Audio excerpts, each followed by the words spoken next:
Om Sahana Vavatu Sahanau Bhunaktu Saviryam Karavavahai Tejasvina Aditamastu Ma Vidvishava Ai. Om Shanti Shanti Shanti. Om. May the Divine Being look over us lovingly as a mother and father. May the Divine Being support and nourish us as a mother and father. May we have the strength and skill to study together the art of spirituality. May no misunderstandings arise amongst us. Om Shanti Shanti Shanti. Peace, peace, peace be unto thee, unto us, and to all your beloved children everywhere. Well, good morning, everyone, and welcome to our Sunday morning talk on October 8th, 2023. The subject this morning is the significance of mother worship according to Swami Swahananda. And we'll talk about that in various terms, but the basic framework will be speaking of our relationship with the mother as a bhakta, as someone devoted to the bhakti path, the one recommended by Sri Ramakrishna for this time.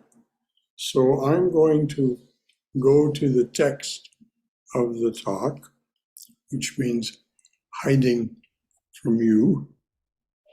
You'll be able to see me, but I won't be able to see you. And so there we go. And up comes the talk.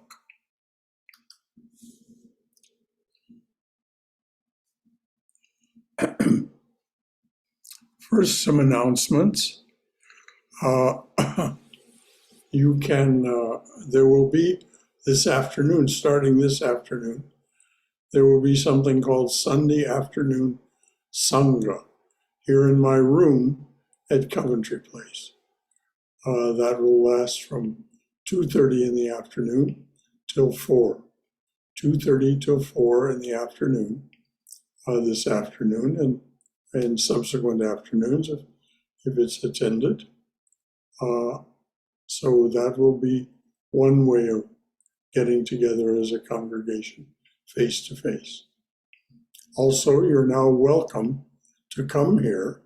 There will be chairs to seat you. They'll be brought in today. You're welcome to come for the day, the weekly talks and the classes during the week. The 7:30 p.m. classes on Tuesday and Wednesday, and the noon class on Saturday, as well as the 11 o'clock class on Sunday, 11 o'clock talk. So are there any questions or comments that anyone would like to make about that? All right, dears. Mother, the mother. As a bhakti yogi, you establish a devotional relationship with God through study, prayer, ritual, and worship. You practice giving every action, thought, emotion, perception, and tendency a Godward turn. All your energies and attributes, both positive and negative, are offered to the divine presence. Your prayer is for self-surrender.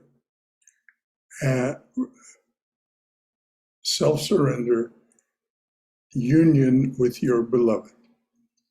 So that is what we wish for when we wish to have this devotional relationship with the Divine Mother. She is, after all, the mother of all that is. Nothing exists except by her will. This is what we are taught by the scriptures, by Sri Ramakrishna, for that matter, by the example of Mary and Jesus at the wedding at Cana. Though many of you have heard me talk about that. So who's in charge here? The mother is in charge. And so it is auspicious for us to have a devotional and intimate relationship with the mother. When we do that, when we actively cultivate that, something in our world, in our relationship with the world, shifts. We feel like a child in its mother's arms, in its mother's lap, rather than someone constantly at odds with the phenomenal world. Now, are there any comments or concerns or questions that any of that raises? This business of this shift in emphasis and shift in understanding and acceptance that comes when you see the mother as your real mother, which is what she says. I am your real mother, not your foster mother, not the mother of your guru, your real mother. Sri Sharda Devi said those things.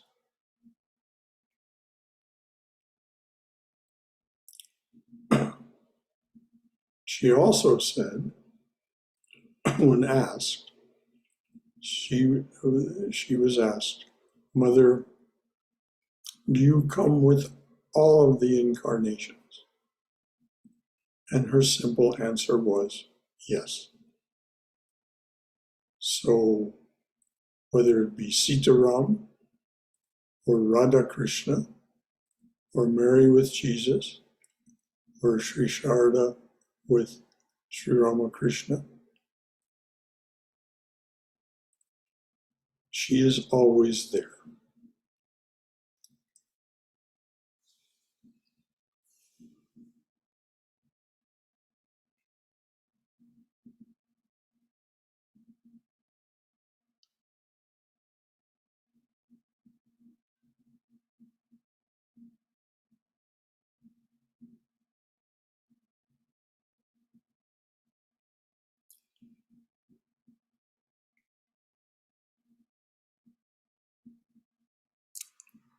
Divine Mother is called Shakti by Sri Ramakrishna and Swami Vivekananda.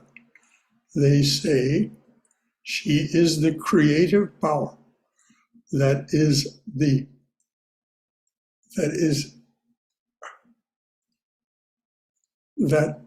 manifests. She's the creative power that manifests our universe.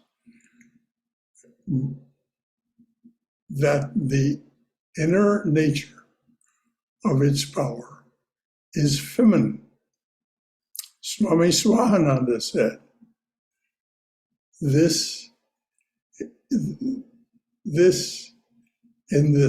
struggles of life, even in the lost battles,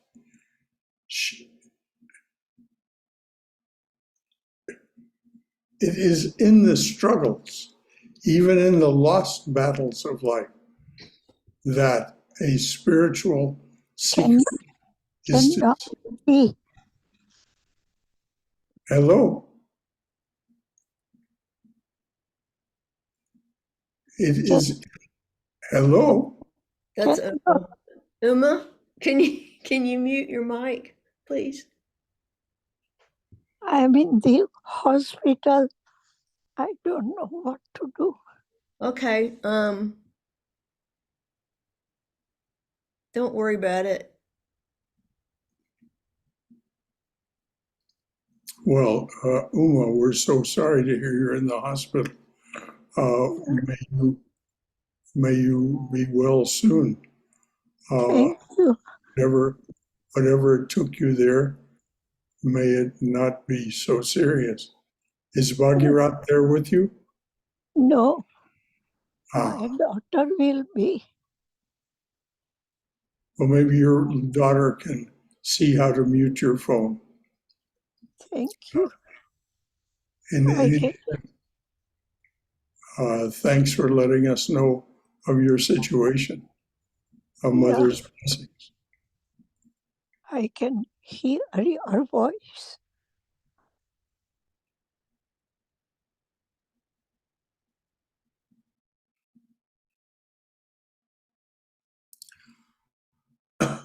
Swami Swahananda said, "It is in the struggles, even in the lost battles of life, that the spiritual seeker is to see the hands of the mother.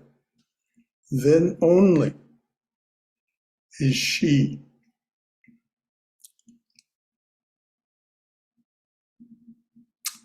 then only is he or she established and in steadfast devotion. The seeker is to see himself, steel himself against all tears and weakness and the worship of the mother in all its aspects." Shankara? Yes. Would you like for me to read that and then you can just commentary on Please it? do, please do. You want me to start over? Yes, Paragraph? from Swami Swahananda said. Okay. Swami Swahananda said, "It is in the struggles, even in the lost battles of life, that a spiritual seeker is to see the hands of the mother. Then only is he or she established in steadfast devotion. The seeker is to steel himself against all fears and weaknesses, and the worship of the mother as power in all her aspects prepares him for it." Thank you, dear. Well, there's the summary. It is the mother that is our refuge. It is the mother that is our strength. It is because that's who we really are. We are her will made manifest.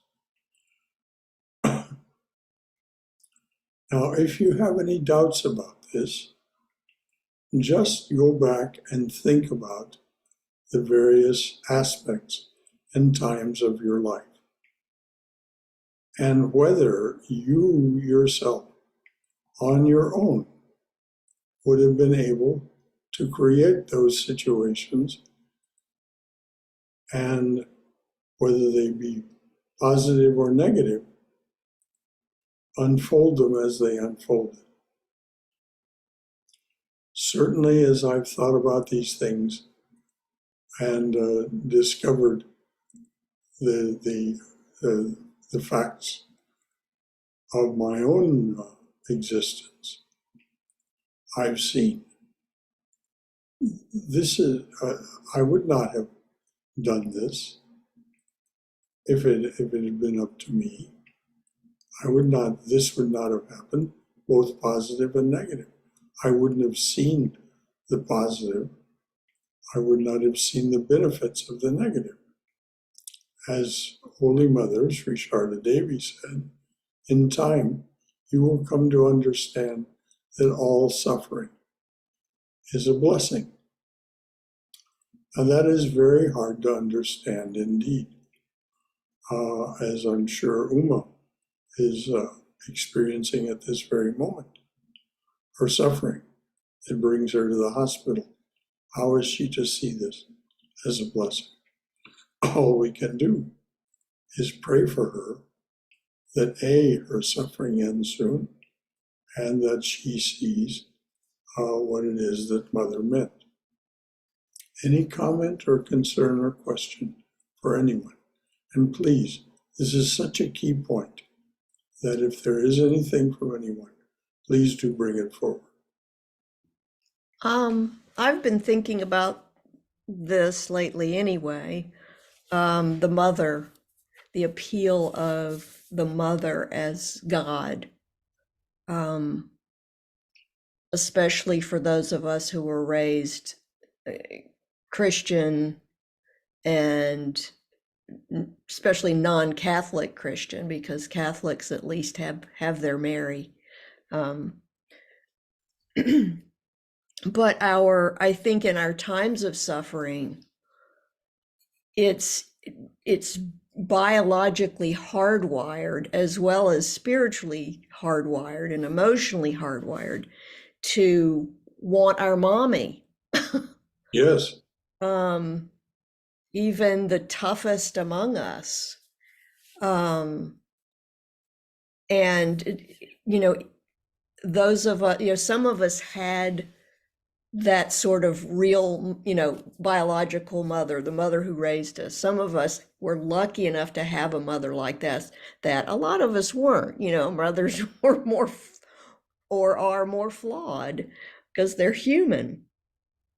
But nonetheless, it's a reason so many people,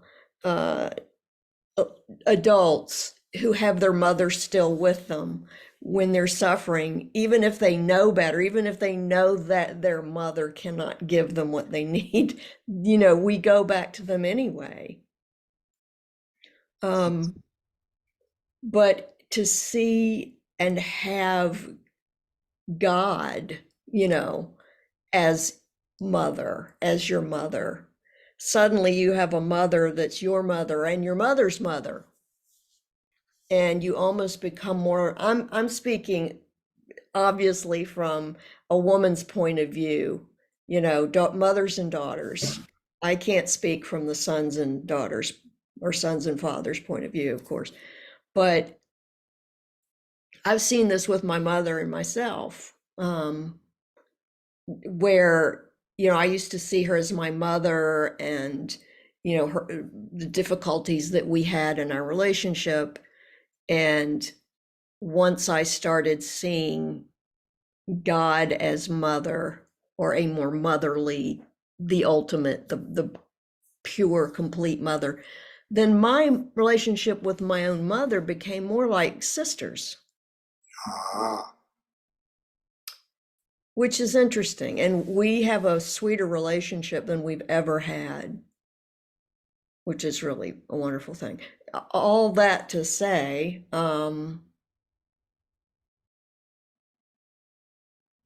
I think it's a natural thing to want your mother, and why there's such an appeal for that. But I'll say one more thing before I will be quiet. I also think that we can be our own mothers.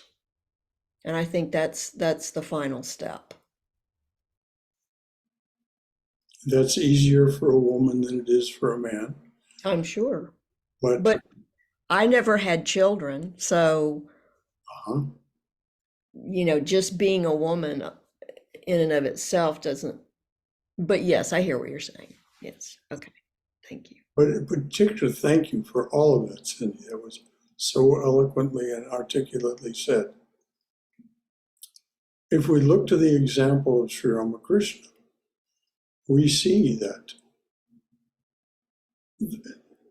almost immediately, as soon as he began his serious spiritual practices, who did he want to have as his comforter, as his refuge, as his resort?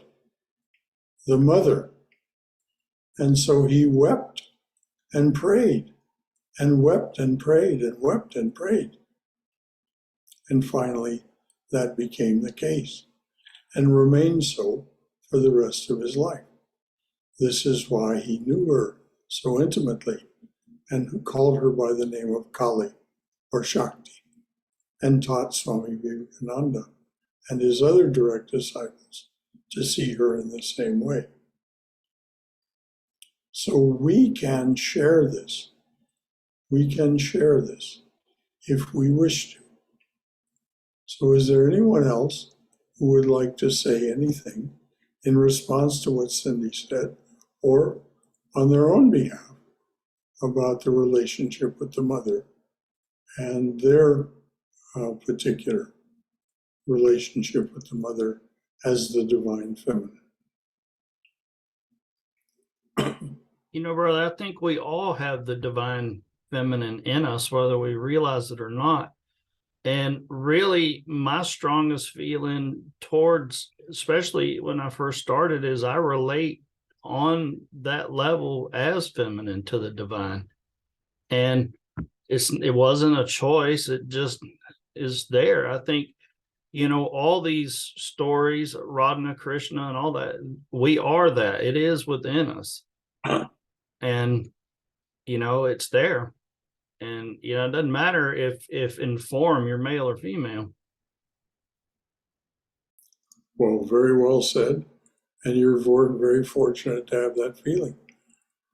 It's in the scriptures themselves and in the particularly the instructions of Swami Swahananda, that it is very auspicious for men to overcome the limitation of the male form and be able to see themselves as a child of the mother, either without gender or in the feminine form.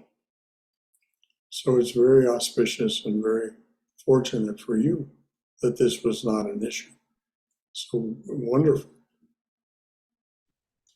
The other thing Hello. that Oh, sorry. Go ahead. I was going to say, the other thing that caught my attention is when he said we still ourselves against all tears and Fears, all fears. all fears. Well, even still, you know, but Yes. you know, something that Swami Sarvadevananda, you know, said not long ago is he said it's very rare to see a Ramakrishna order sadhu with tears running down his face. And he went into that a little bit. But anyway, I kind of misheard that.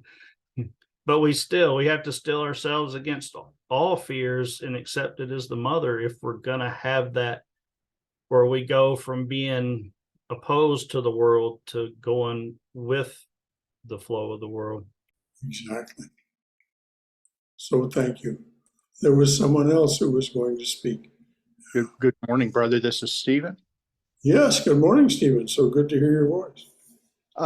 One thing I wanted to just add and also get your thoughts about was, you know, because I'm someone who has growing up and all I was not athletic. I did not kind of really connect to a lot of things that we associate with men. And, you know, even in my career, sometimes just kind of this overly competitiveness that, you know, we tend to associate with men too. So I feel like a lot of these things that we do say are masculine or mainly feminine, you know, we're all kind of a blend of, to some extent, of those characteristics.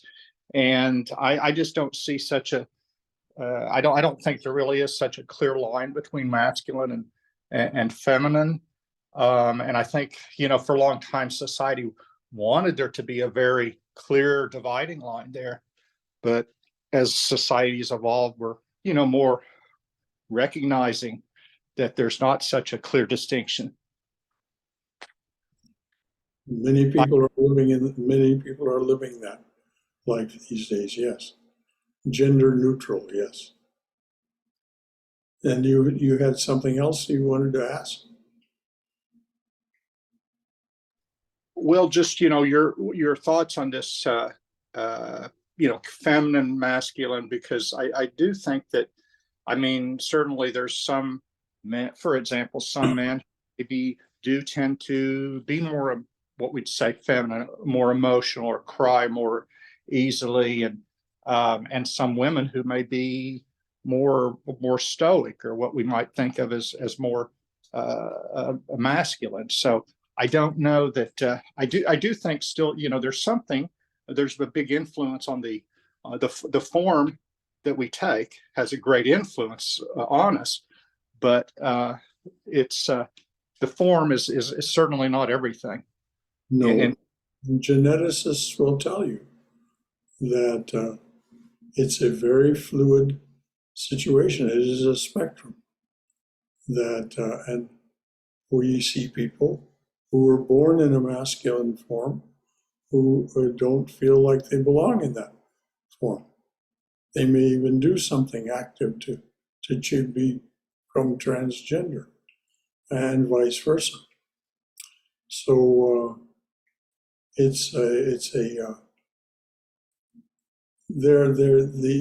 these hard and fast rules, as you said, Stephen, they are by and large inventions of society in order to create certain rules and ways of being. Men traditionally were supposed to be producers of wealth, producers of families, and the mothers were stay-at-home mothers. This was a traditional role for many centuries. And so we see that broke apart and is no longer, but now everyone in society is expected to be a producer and consumer, so that the wealth continues to be generated and flow upward to those who gather together wealth. So but this is, again, if we take a step back and we say, who is at work here? Whose creation is this society?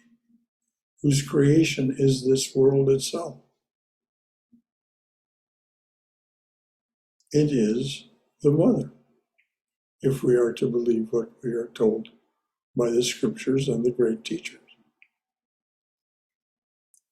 So we are left with, this is mother's will. How do I adapt myself to it so that I can live comfortably in her care and not struggle against her when there are even, as the Swami pointed out, the lost battles of life, because we will all have lost battles. Can we deny it? Is there anyone who would like to talk about their won or lost battles they have won or lost?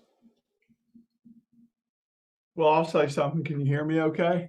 Yes, we can, Tom. So this goes back to the primal relationship with the mother. A couple things come to mind.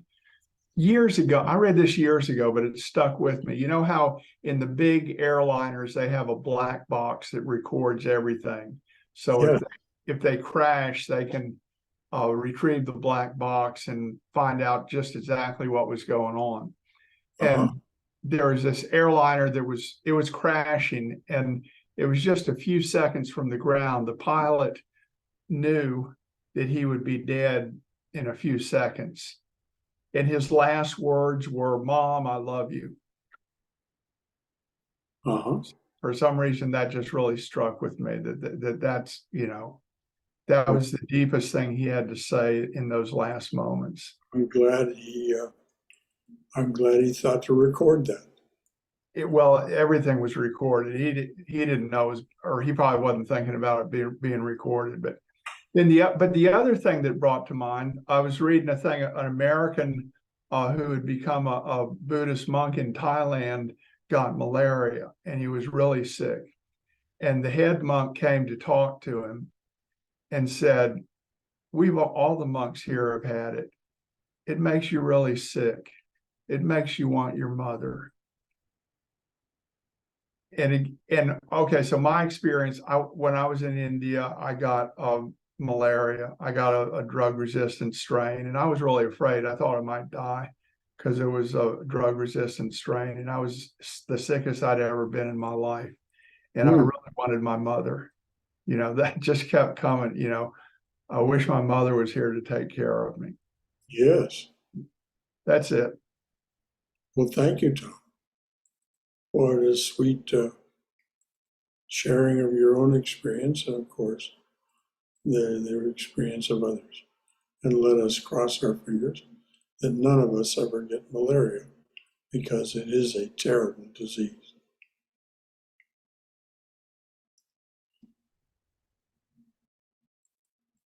Anything else from anyone? Brother, I'm remembering like one thing which Swami Vivekananda said is that when the embryo is getting formed, um, and it's time for the soul to decide whether it's going to be a female or male. And obviously there's other stuff, but here, just for the sake of simplicity, we'll use female and male. So I think what he said is the soul decides based on his past karma and what it wants to learn and do in this life. It decides if it's going to go on the path of love and affection, or else on the path of ego and adventure and independence. And so that was very insightful for me. You know, it's almost like you know yeah, I mean, that's all I wanted to say. Well, would you repeat again that the two paths that he described? I think those are very interesting. Tell us again what he said. There's So this based on when karma. the sperm and the I'm not sure if he described it this way, but this is the way I understand it right now. Like, so I may not be using his exact words, so I don't want to. But yeah, let me describe my understanding of what I understood. Is when the sperm and the egg unite, and it multiplies and whatnot, and at a certain point in time, I mean, obviously there's the soul inside, and it has to decide whether it has to become a female or male in this birth. And so at that time, based on the past, the karma, like the past impressions, as well as the trend of what it wants to do in this life and what it wants to learn in this life, it decides whether it's going to become a male or female. And if it chooses the path of love, like in this life, it has to focus on love and affection and love in general. So it chooses to become a female. And if it decides if it's wants to go on the path of adventure, independence, and ego, then it chooses the path. I'm not sure if he said ego, but that's the way I understood it.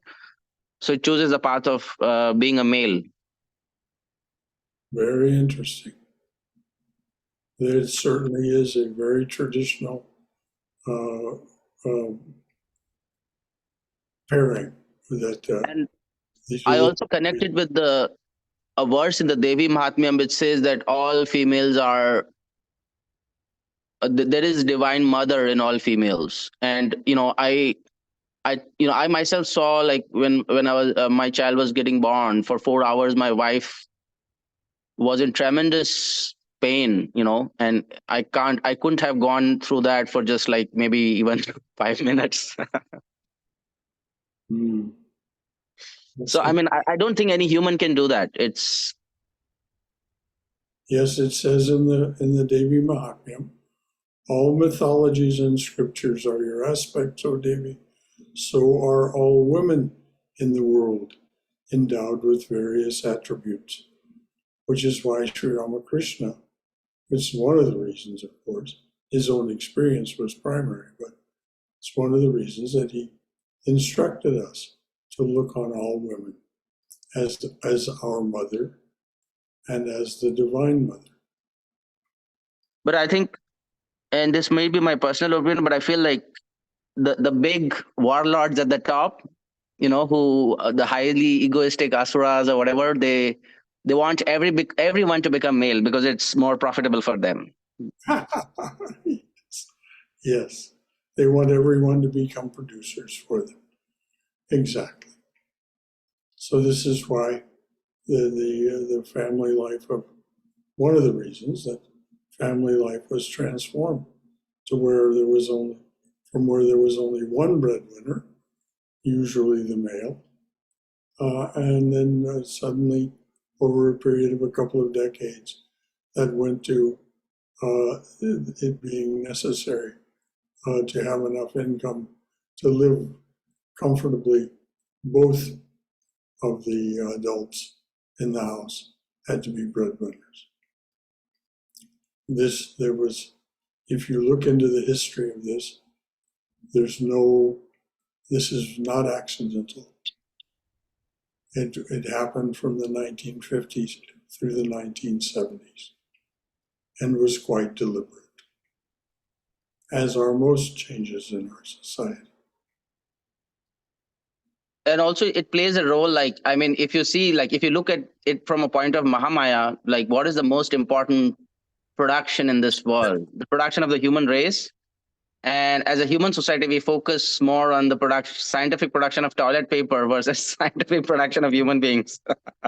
Yes, we do occupy ourselves a great deal with the trivial. But again, we have to take this step back and say, who is it at play here? Who is this that is making this happen? Who focuses our attention? If you think you can focus your attention, just try for a while. If you don't practice spiritual disciplines, you'll find it's very difficult to focus your attention for more than a few seconds before it's snatched away and given to something else.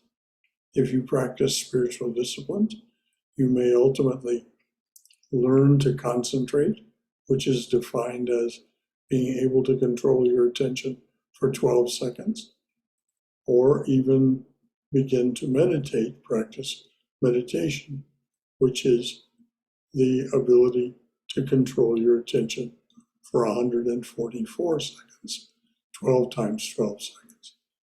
And if you don't think that's difficult, just give it a try. Just the 12 seconds is very difficult and requires years of practice.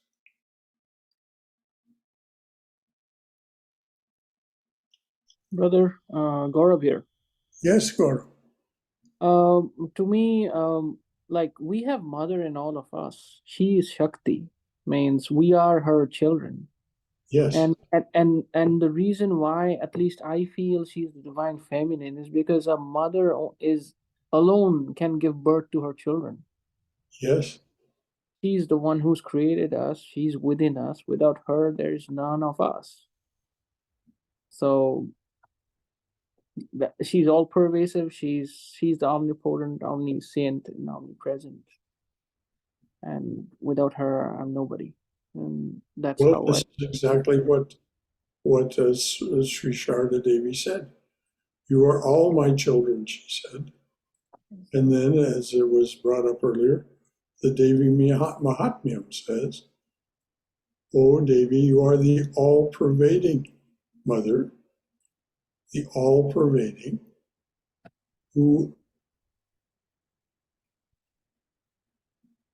presides over the senses of all beings and governs all the elements." And so we have the three omni words. Omnipresent, she is everywhere. She presides over the senses of all beings. She's all powerful, omnipotent, and governs all the elements. She is omniscient. So you're absolutely right. There is just the mother which is what we're talking about this morning. If it's just the mother, what are the implications for us as a way of being in our daily lives? Thank you. Or anything else from anyone? Brother, I'm going to read a quote here. Please. It says, to love the Atman within ourselves is to love it everywhere. And to love the Atman everywhere is to go beyond any manifestation of nature to the reality within nature. So would you read that again, please? To love the Atman within ourselves is to love it everywhere. And to love the Atman everywhere is to go beyond any manifestation of nature to the reality within nature, being the mother. Yeah, this is what is meant by nature. Normally in those quotes, nature is capitalized. And it means that we go beyond the outward manifestation of the mother, which is the phenomenal universe and daily experience that we have, and go to the reality within. This is the purpose of spiritual practice and the direction we're looking this morning, thinking about it from a bhakta's perspective. How do I do this? I establish this intimate, personal relationship with that which is beyond the everydayness. So well founded, well read. Thank you. Brother, this is Fred. Yes, Fred. Namaste. Namaste. What is the relationship between mother and Brahman? Thank you. Sri Ramakrishna says there is no difference. Mother is Brahman is, he uses the analogy of water still or water in waves. He says Brahman is water still. There is no apparent manifestation. The water is quiet, still. When the water is in waves, it appears to us as the universe, the divine feminine, Shakti, or Kali. So they're one and the same thing in two different forms of manifestation. And both of these can be known to us. The one in its superficial form is readily known to us by our having been born and manifesting, as was brought out, the karma that brought about our current incarnation as a human being.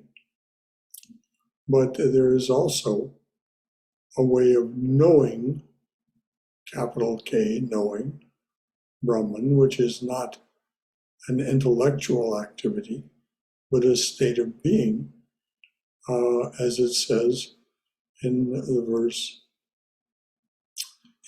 from the Gita. Brahman is the offering. Brahman is the ritual. Brahman is one who offers to the fire. That is Brahman. One who sees Brahman in every action attains to Brahman. So at some point, we see even what appears as the superficial reality and the activities of the superficial reality as Brahman. So does that answer it for you, Fred?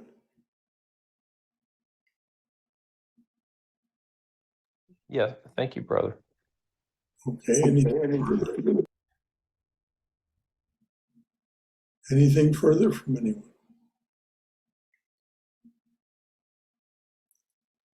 You know, Swami Swahananda said something, and he said somebody was asking questions, and he asked, "What are you calling two?" meaning that, like I always like to go back to the statue that Sri Ramakrishna, of Kali. It's Kali, but she's standing on Shiva. And, people kind of related as Brahman and Shakti, but together, the totality is still only one. Well, this is what Sri Ramakrishna was pointing at. There is only one. It appears to us in two different forms. That's why the two different forms are there. Shiva recumbent, completely still and withdrawn, and Mother with her foot. Why her foot on his chest? It is from him, we understand from the scriptures, it is from him that she is drawing the power to appear and to make everything else appear to us.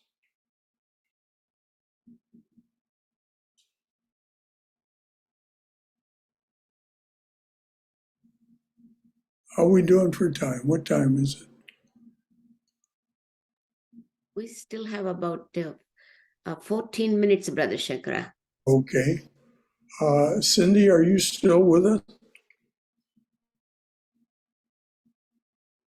Am? You are?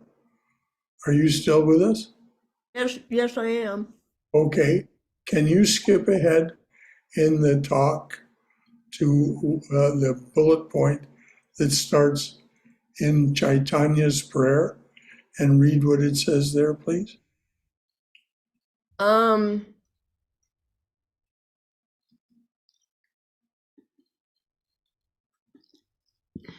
do my best. No, I don't have your talk notes. That's Oh, not in the I thought blurb. you did. I thought that's where you got the early part. No, excuse me, I have the blurb that's I on. got it. I got it. Sorry. Okay. Next time, send me the notes. Yes. Okay. In Chaitanya's prayer, he says, "Various are thy names, O Lord, and each and every name thy power resides. No times are set, no rites are needful for chanting of thy name, so vast is thy mercy." So vast is thy mercy. This is the case. The mercy of the all-powerful Divine Mother, who wants nothing more who wants nothing so much as a sweet, loving mother. A sweet, loving relationship with you, her child. Let me read that again. So vast is thy mercy. In this case, the mercy of the all-powerful Divine Mother, who wants nothing so much as a sweet, loving relationship with you, her child.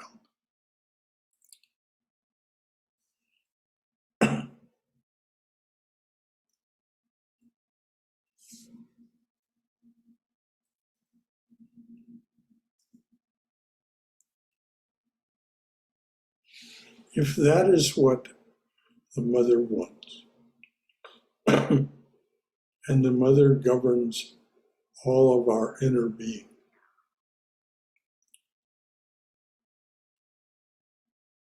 it seems from here,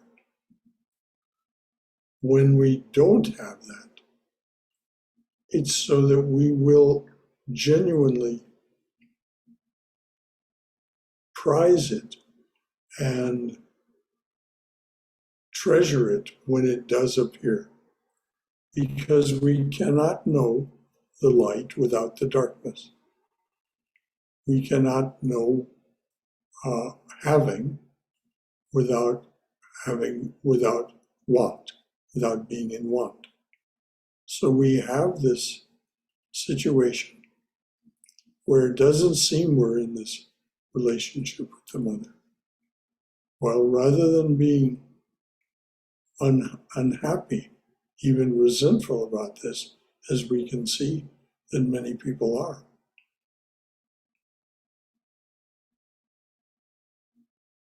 Then we take the attitude, well, then let that be. Mother, let that be. Let me be what is necessary to let that be.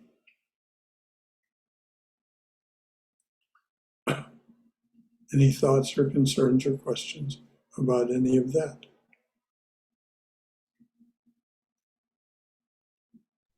Brother, this is Fred again. Sorry to Yes, Fred. the risk of oversharing, but you were talking about successes and failures, and what you just said brings into my mind how disturbing failing can be when given the fullness of what is, still failing to appreciate it can happen to one, such as me and maybe others, I don't know, but it certainly happens to me. Thank you very much for what you just said. Well, it absolutely, we cannot appreciate the successes of life unless we have failures. We don't know what success is. We don't know what failure is without success. And we don't know what a success is without failure. So these are the experiences that we have that allow us to flourish if we don't stand in our own way. Was there someone else who wanted to speak? Brother, yeah, a little bit on that. So mainly when we are worshiping to Mother Kali, it's basically that's what she's doing. Means she is the dark mother, and through her you seek light, and that's what she does. She completely, yep, everything is pretty fast, and she'll completely take your life in a different turn. If you devote your life towards her, she'll probably put you through a lot of pain, physical body pain and whatnot, and then she's going to make sure you're fit to see the light at the end of the tunnel. Means that's what you're aspiring to do. Yes. It's interesting that when a photograph of the Divine Mother, of Holy Mother, Sri Sharda Devi, was produced, the first photograph was taken of her. She worshipped that photograph. She, as an embodied being, worshipped that photograph. Was she doing this as some instruction to us? Well, yes, of course. But was it sincere? Was her worship of that? She was worshiping that of which she was an objectification. She is that entire Divine Mother, the Divine Mother who appears to us as the Holy Mother, which is why you'll find that in every Ramakrishna order center, each day when they do arati, it isn't just Sri Ramakrishna that's worshipped, it's also Holy Mother, Sri Sharda.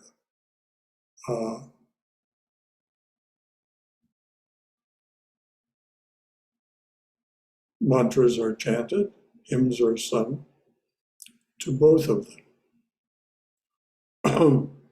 And again, this is Sri Ramakrishna saying, there are not really two, there are just one. And Mother and myself, Sharda and myself, are one being in two forms.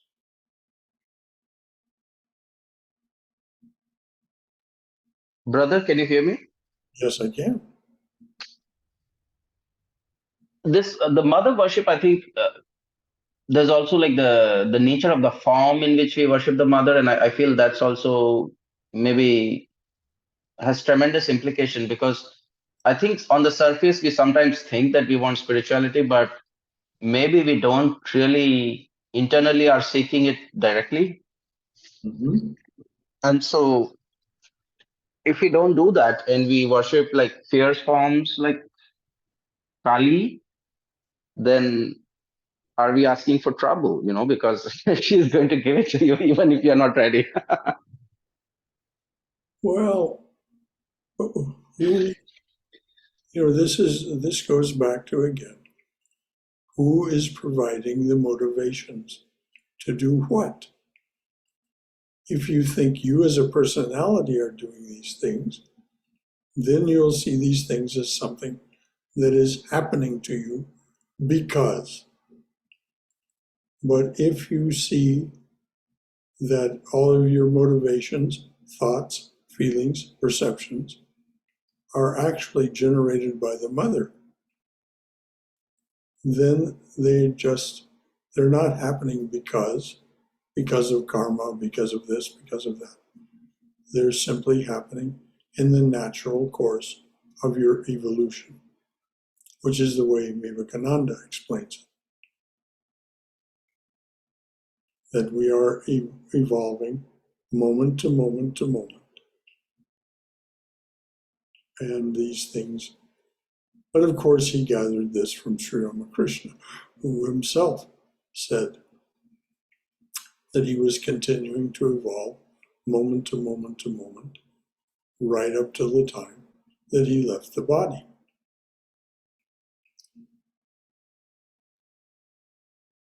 And so, and we can imagine, because this is the nature of the infinite being, regardless of whether we regard it as masculine or feminine. It really has no gender, but its nature is infinite. And so it will unfold eternally and infinitely. So God is constantly discovering its greater self. And this is something that Mother is doing. And somehow we're told by the scriptures, the Upanishads, the Gita, somehow or another, and by Sri Ramakrishna, of course, that we are part of that process. And for that, we can have great gratitude. We can feel great contentment that I am part of this. But that means we have to, we don't have to, but we will if we're behaving most auspiciously. We will not be regretful or resentful or troubled overmuch by the things that happen to us that are not so pleasant. Very difficult. Very difficult. But I guess if there is two ways, like one way is to go very quickly, but get blows and all this hardships and stuff, but the other is to just be hypnotized by the mother. Maybe it's better to be hypnotized by a very, very beautiful form of the mother. And, it's just you're hypnotized, that's all. Well, that is one way to look at it. That hypnosis is what we see as living a worldly life, a life of the intellect, body, and senses. This is the hypnotized life. And at some point, something within us yearns beyond that. That hypnotized life is living just the first grace. The first grace is the grace of human birth. The second grace is the desire to be free from the limitations of human birth.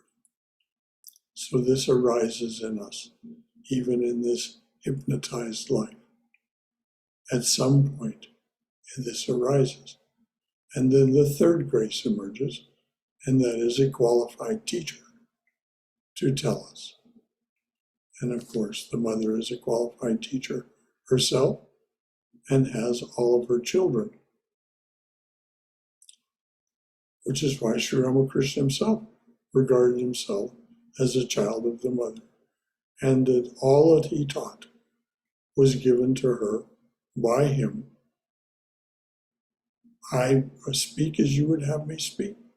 I behave as you would have me behave. I teach as you would have me teach. these things he said. And of course, who did Christ speak on behalf of? I and my Father are one. I am the vine. Ye are the branches. The vine is rooted in that nameless, formless power. So all of the great teachers, the Buddha addressed it differently. And so it's more difficult to speak of in a bhakti context. Anything else from anyone? I think an easy way to think about it is, when I don't know if Sri Ramakrishna said this, but basically that all love is love of the divine. It's just misguided that we really haven't realized that yet. And I kind of think of it as like the rope and the snake. We see the ephemeral and we mistake our love as, to the ephemeral when it's really just a misguided notion and actually love of the divine. And see, that's like the thing with my toads. People say, well, how do you love a toad? Well, I see them as the divine. It is, when in the Gospel of Sri Ramakrishna, where it says, it manifests in all kind of weird and wonderful ways. Yes. I've seen past the snake to the reality of the rope, which is the divine. Beautiful. Blessings. How auspicious. But, once you know that all love is love of the divine and that whatever else is just kind of Maya or misguided, it starts to break down that love of ephemeral things and form and all that kind of stuff. Yes, it does. It makes it much easier when that realization becomes a reality for you. It's much easier to release your attachment to it because you understand its ephemerality and its being part and parcel of this particular incarnation. And that incarnation will, within just a few years, disappear. This body will cease to exist. And it's all mind also. And you always have to remember that. Yes. Nothing, it all exists within the mind.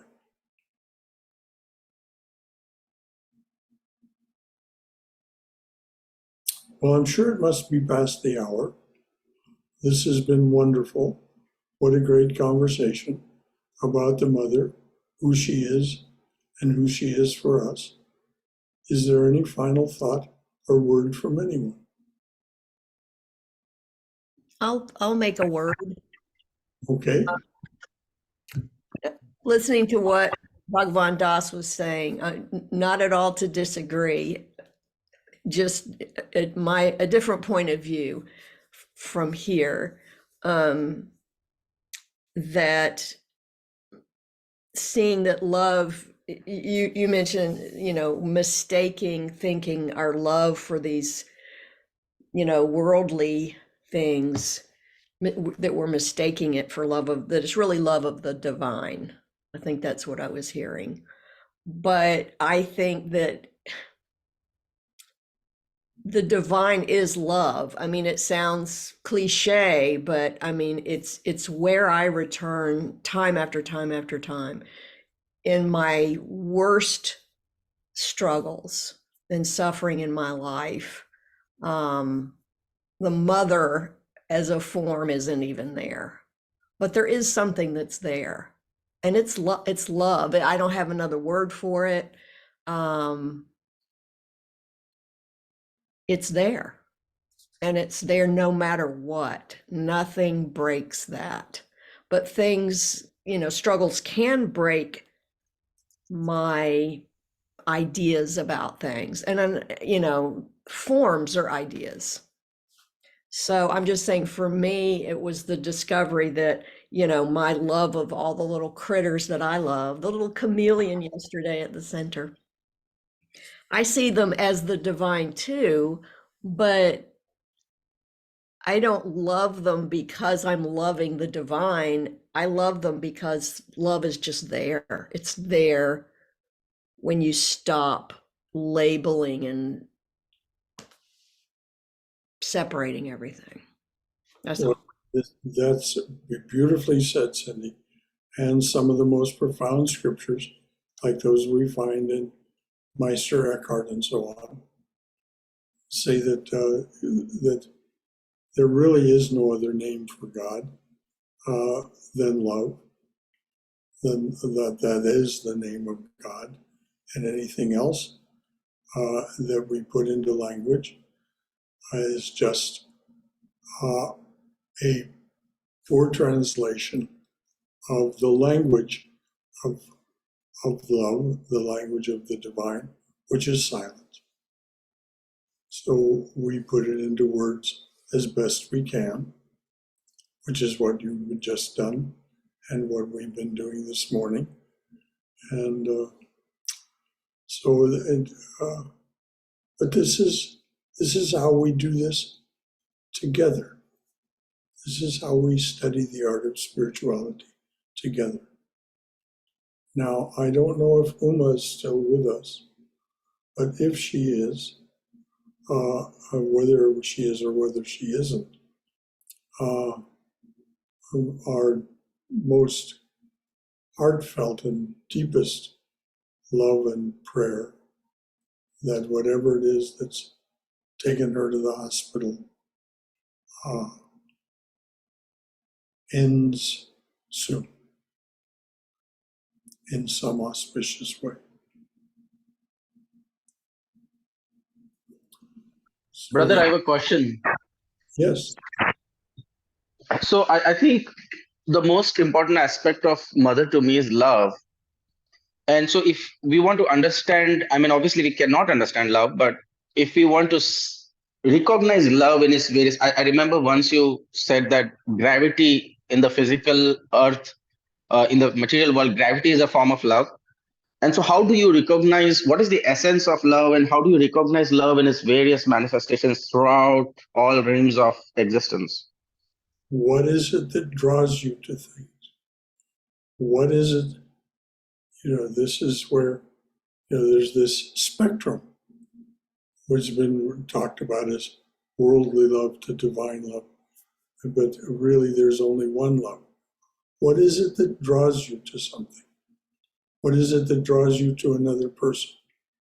What is it that draws you to some particular formulation of ideas that is expressed as philosophy or spiritual teaching? What is it that draws you to that?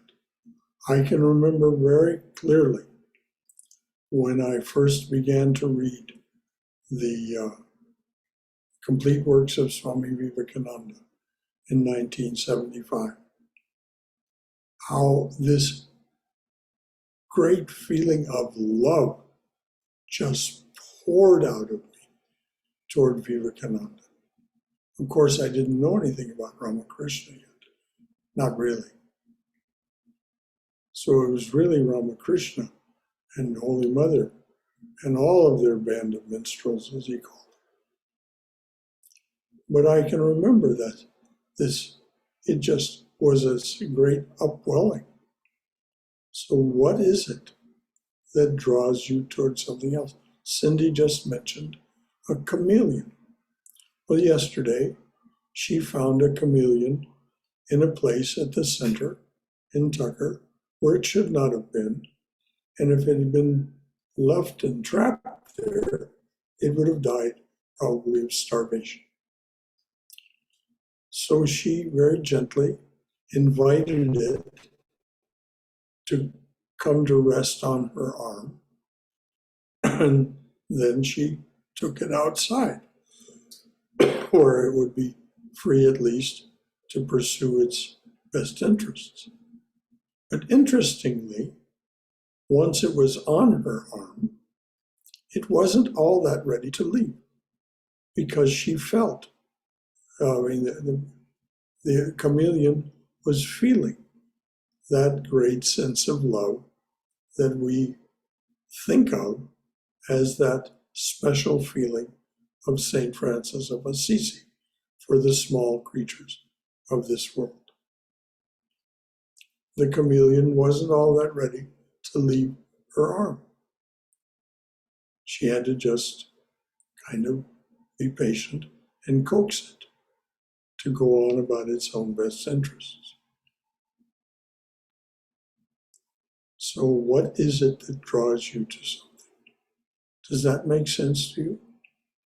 Yes, brother. And if I were to make it very universal, I would pick the worst scenario. Like, let's say I'm drawn to a beautiful woman, right? How do I, what is love in that, and how do I separate off the stuff that is not auspicious versus auspicious, Well, when it's very clear to you. You've answered your own question. There is lust and there is love. One can feel both those things toward a handsome or beautiful human being. The one is leads to entrapment, lust, because of all of its attributes. We know what they are. We don't need to catalog them. Will lead us to entrapment, whereas love leads us to greater freedom. Freedom with that person, freedom in relationship with that person's other persons, so that there isn't jealousy.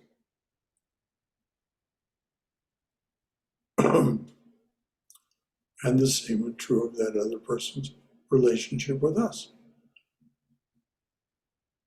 So it's easy enough to separate lust and love.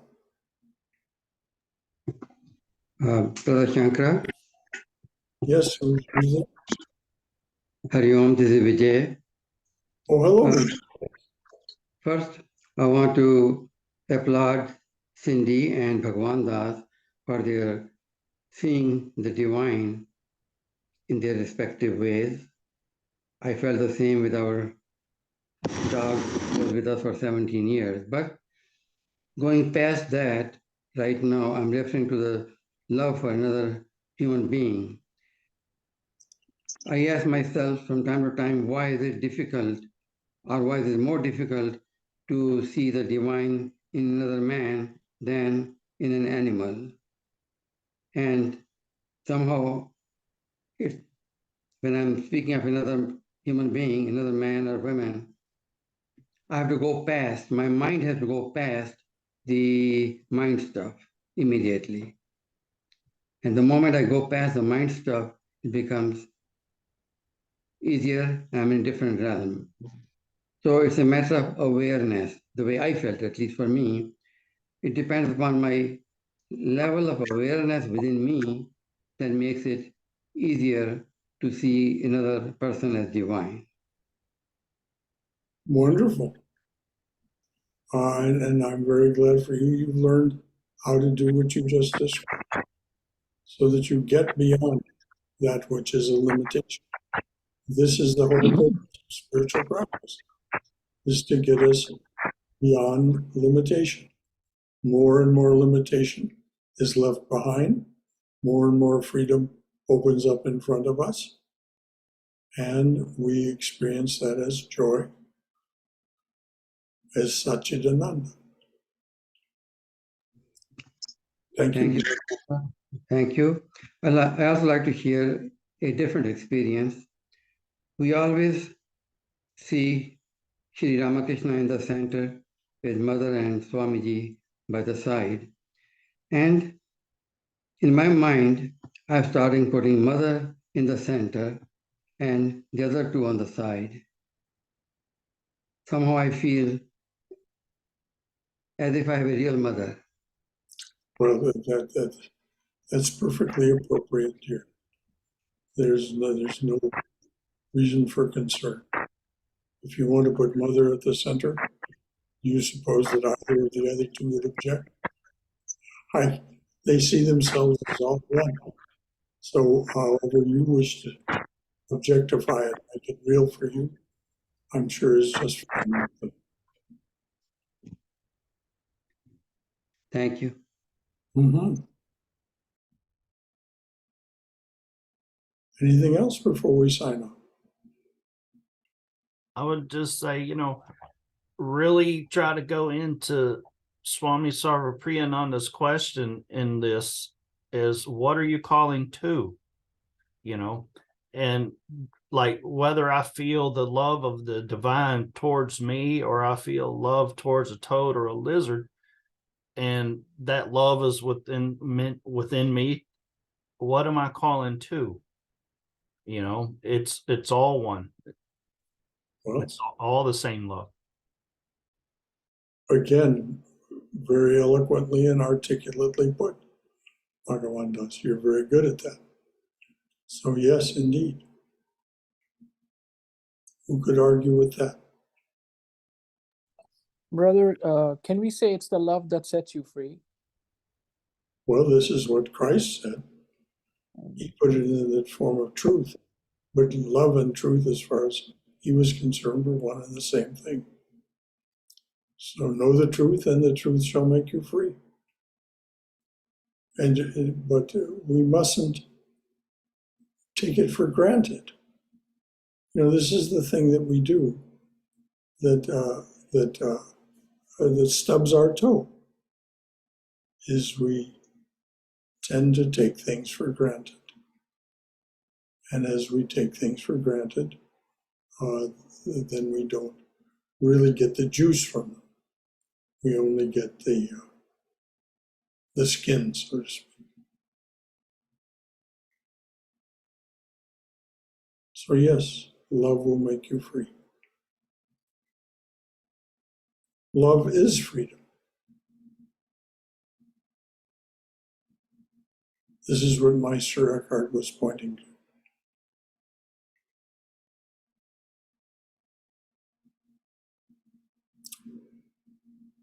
Anything else from you wonderful people? All right, this is what is meant by studying the art of spirituality together. This is what is meant by Sangha, or congregation. And I remind you, at 2:30 this afternoon, here at this Coventry place, there will be the first of what we're going to call Sunday afternoon Sangha from 2:30 to 4. So any of you who are able and willing, we'll be most happy to have you come. So look forward to seeing you all again sometime soon. As I pointed out earlier, you're now welcome to come and join in classes and talks here face to face. That is to say, in chairs where we can see one another here at this Coventry place. So, as a salutation and farewell, Jai Shri Guru Maharaj Ji Ki Jai, Durga Durga Durga. May we be safe. May we be healthy. May we be cheerful. May we have peace of mind. And may we go forward in the secure knowledge that we are in the loving and protective embrace of the Divine Being as our mother and father. Jai Shri Guru Maharaj Ji Ki Jai. May you all be well and in bright spirits. Is there any final thought from anyone before I sign off? All right, until next time. Much love. Jai Ma, Jai Ma, Jai Ma. Jai Ma. Thank you, brother.